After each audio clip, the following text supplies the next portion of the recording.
expertly accomplished world killer, but this is only a temporary reprieve. Quiet, fool! Mighty Galactus knows what must be done.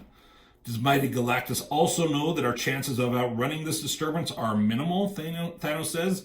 Does annoying Thanos have an alternative course of action to suggest? No. Then let silence reign, Galactus tells him.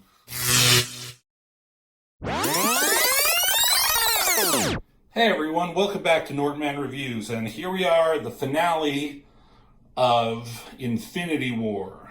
We're continuing finale week here on Nordman Reviews, so this is Infinity War number 6, the final issue. Talking about this comic, this series, I've said it before, this is a direct continuation of the Infinity Gauntlet storyline. Not as good as that story, by far. And this Infinity War is totally different from the MCU movie. They just took the name and slapped it on that movie, where instead of Infinity War and Avengers Endgame, I felt it should have been called Infinity Gauntlet and then Infinity War. But that's just me.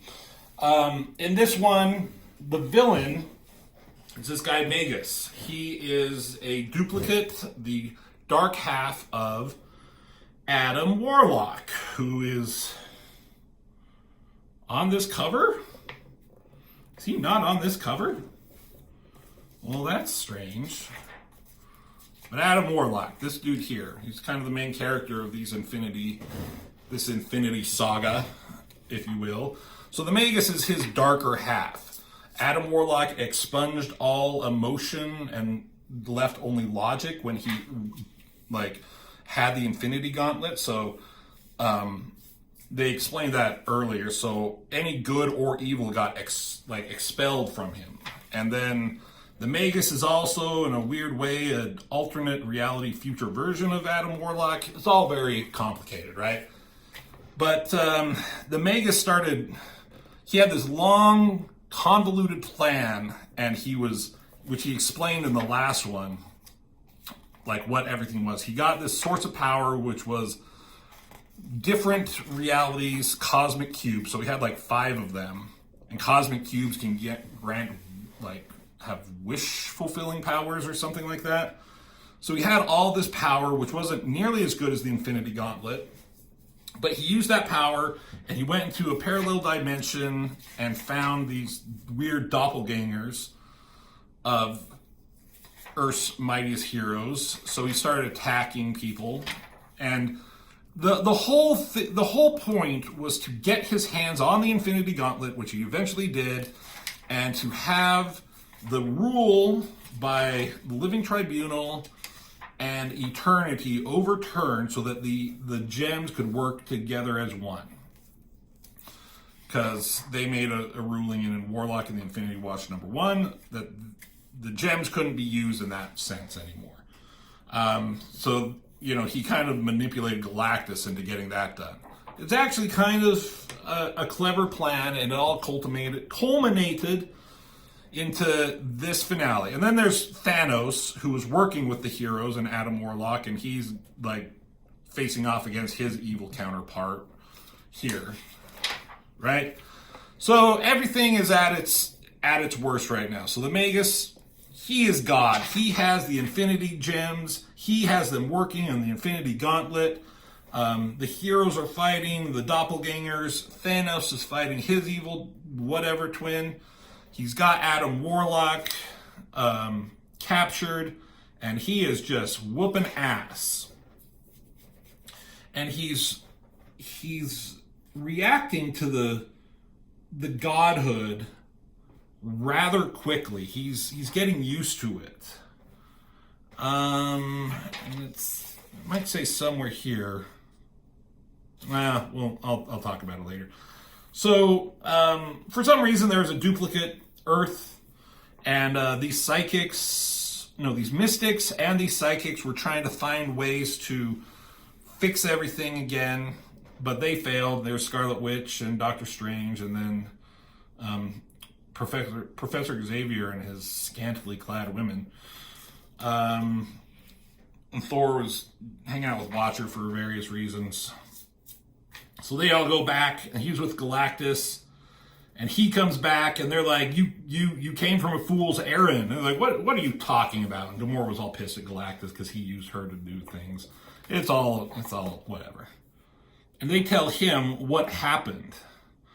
That you got the Infinity Gauntlet working, but the Magus has it now. And Galactus, he's like, you're right. I screwed up. So he's like, okay, everyone, join your comrades in the battle. It's a suicidal endeavor, but, it has to be done. And Magus is like, that's a good plan, Galactus. You're hoping to add more this cannon fodder to allow a clear shot at me, but it's not going to work. So, in come, Thor and these guys, they join this battle. Big fights happening, and Ron Lim is the artist, and he's had to draw a lot of characters in almost every single issue. And I feel like towards the end here, he was starting to lose a little bit of steam. And sorry, who's the writer? I forget the guy's name. Jim Starlin, yeah.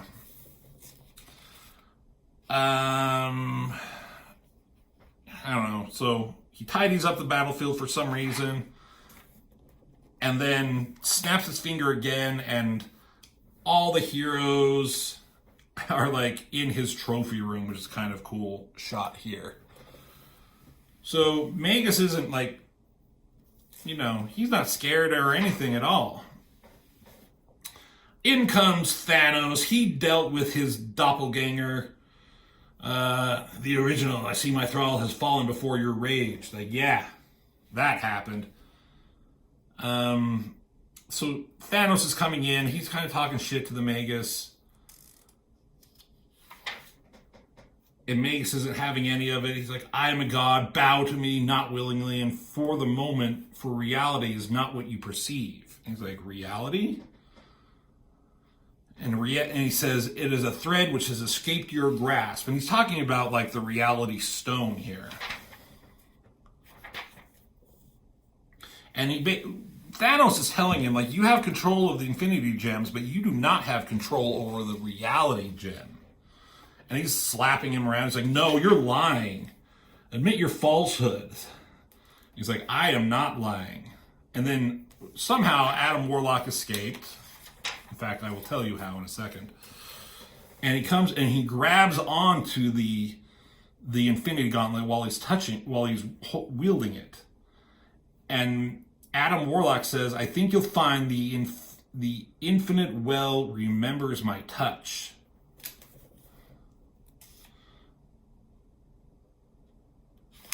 So they basically are now trying to fight for control of the Infinity Gauntlet.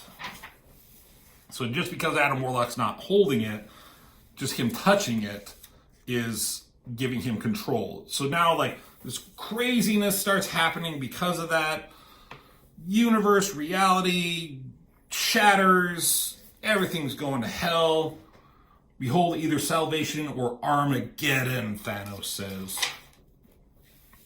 So this cool shot of these two struggling, good and evil, are joint partners in the drive that is life. Corruption such as yours will never summon the inner resources needed to overcome its own base nature. Okay? I don't know if they're talking to each other here, but you get the point. Like they're in eternity. They're one with eternity and reality and the universe. And see how tiny Galactus is here and how big these guys are here. So a disruption of the reality flow, and Galactus, you must, and Galactus saves them. To me, my vessel. And there's some back and forth between Thanos and Galactus here that I find kind of funny. Expertly accomplished world killer, but this is only a temporary reprieve. Quiet, fool. Mighty Galactus knows what must be done. Does mighty Galactus also know that our chances of outrunning this disturbance are minimal, Thanos says? Does annoying Thanos have an alternative course of action to suggest? No. Then let silence reign, Galactus tells him. That's funny. Does mighty Galactus know? Does a knowing Thanos have an alternative course to suggest? Then shut up, he says.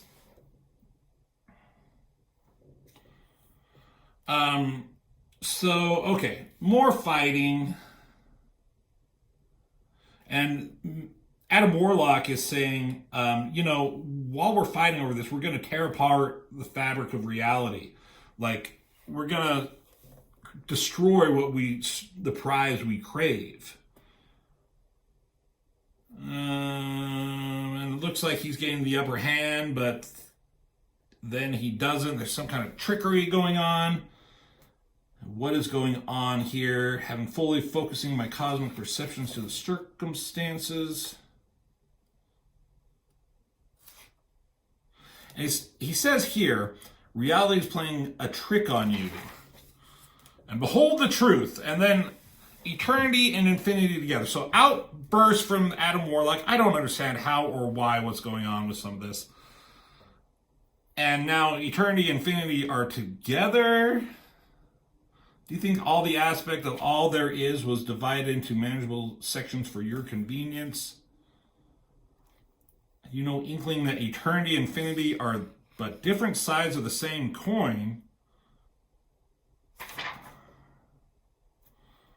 So suddenly Reed Richards is back here, where like he was captured by his doppelganger in like the first issue. Like, the first couple issues were really good. It was really interesting. Like, Iron Man got taken over, so did Reed Richards, but now he's just, like, suddenly back. Where'd he come from? Doesn't matter. Happened off panel. Reed and his darling Sue, like, Galactus' ship is about to be destroyed, and everything explodes. And then they open their eyes, and they're just at home on Earth and alive. And they're all freaking out. They're guessing Warlock won his battle. Highly unsatisfying, Professor Xavier says. It is not enough to know the war is won without fully understanding its outcome. Amen. Give me a one-on-one slugfest anytime. Okay, Wolverine. Doctor Strange, Silver Surfer, Nova, and Galactus. They're all like, we don't know what happened here. And here's Adam Warlock. And they're back with the Infinity Watch, and everyone, the Infinity Gems were handed out to these guys. So like Warlock didn't have them by himself. So now they all got their gems back. They didn't know where the reality gem was. And it's not explained here in the storyline or anywhere, but it's eventually revealed that Thanos had it the whole time. And, oh boy, they start explaining what happened. And he said, Warlock and I gave the Magus a taste of godhood, just a taste. We knew he wouldn't be able to resist the allure of the Infinity Gems gathered together for the taking. It was obvious from the start he was playing a larger hand than he already held. So the Magus was, like, watching. He was always watching people. He always had an eye on them. And Thanos figured that out because he knew he was being followed by his replica here somewhere, right? Anyways, and so Thanos basically tells him, once we realized that we were being watched, we played a plan. We hatched a plan and decided, like, played it like, how do I put this? They were playing it like everything they were doing was what the Magus wanted to hear. But they never gave the reality gem to the Magus. He had all the gems except for the reality one. It says, which means it really does have a guardian whose true identity remains a mystery to everyone but Adam. And that may be a secret he'll take to his grave. But Thanos had it. So basically, they knew that the Magus would come after the Infinity Gems once they were all together, but not all of them were. So good plan on their part. So everything's back. Eternity comes back. And he says, I hereby reinstitute the restrictions set upon the Infinity Gems. Let it be known the power that the living tribunal represents will never again allow the gems to work in unison, no matter what the crisis. So the gems will never be put together again.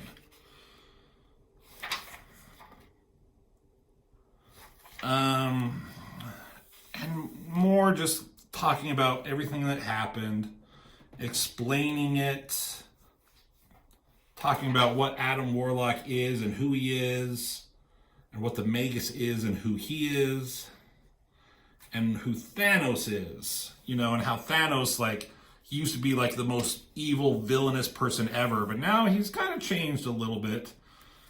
You've changed from the cold and distant creature that raised me. Like, death has rejected me, like it or not, Thanos of Titan is now one of the living. So we'll see how it goes. He doesn't stay that way for very long, right? And so it looks like the Magus got trapped in the soul world. And he's like plotting his revenge and his return. But he's just like this. He's a shade, he's a shadow, he's nothing. Like, these two dudes just walk right through him. So he's trapped in there. He can't do anything, and he's nothing less than nothing. So that's his culmination of the story. Thanos goes back to his farm, talking to himself or his little computer thing. And he's talking about how himself, like, if I ever had the chance to have the Infinity Gauntlet, would I take it? And it's like, I don't know. And he talks about the Magus was created when Warlock used the Infinity Gems to expel all good and evil from his self to become a better supreme being. Today, the evil was soundly defeated. Unfortunately, someday the universe will have to deal with Warlock's good side. I fear that may yet prove to be the greater threat. So, there's the end of Infinity War. There's a couple of backup issues of Warlock and the Infinity Watch in here. Like, there's this kind of scene in the last issue where Galactus used Gamora to restore eternity, and she was pissed off at him, and this explains why. And it goes into some of her backstory with Thanos. And I think it also introduced this Infinity character. Yeah. And then it shows when Thanos fought himself, beat himself off. So there you go. So the third part to this overall Infinity Saga storyline, from Infinity Gauntlet to Infinity War, was Infinity Crusade. I remember when it came out, Infinity Crusade, no one liked it. Everyone thought it was kind of dumb and boring and stupid. And I never read it when it first came out, but I reread it afterwards. And it was kind of dumb. And Ron Lim was only a penciler on like half of it. I can't remember. Maybe we'll look at it sometime. Maybe not. But there it is. The Infinity War. A fun story with some really cool art by Ron Lim. The first couple of issues I thought were really compelling. And then it got into some just convoluted, complicated, weird cosmic storylines that is just like, what are we talking about? But there it is. Infinity War. Have you guys read this? What do you think about it? Give me your thoughts in the comments. Let me know if we should look at Infinity Crusade at some point and see what a shit show that was. Thank you for watching, and I will see you all in the next video.